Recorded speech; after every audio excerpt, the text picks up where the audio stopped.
ইদানিং তেমন কারোর সাথেই আর কথা বলতে ইচ্ছে করে না, একদম ইচ্ছে করে না কাউকে ফোন করে কয়েক মিনিট কথা বলি।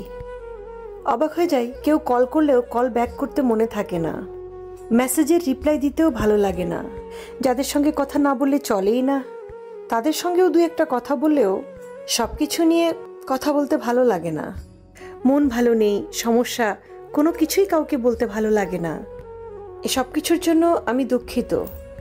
এখন শুধু ভালো লাগে সারাদিন নিজের মতো করে থাকতে, ব্যস্ততা থাক বা না থাক। নিজেকে ভালো রাখাটাই নিজের প্রিয় কাজ হয়ে উঠেছে। কথা বলার মতো সঙ্গী নাই দেখে একটা সময় আমার মন খারাপ হতো, মনে হতো আমি পৃথিবীর সবচাইতে একলা অসহায় মানুষ।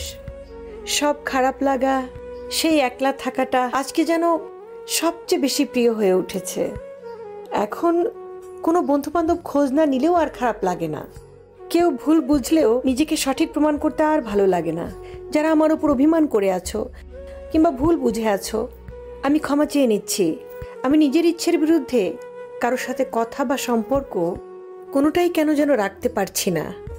আর যারা কোনো প্রকার কারণ ছাড়াই আমাকে আপনারা বোঝেন, আমাকে চেনেন, আমার মনের অবস্থা দু একটা কথা শুনেই বুঝে ফেলেন, নিজেদের জায়গা এবং প্রাইভেসি দুটোই বোঝেন, আপনাদের জন্য রইল আমার কৃতজ্ঞতা।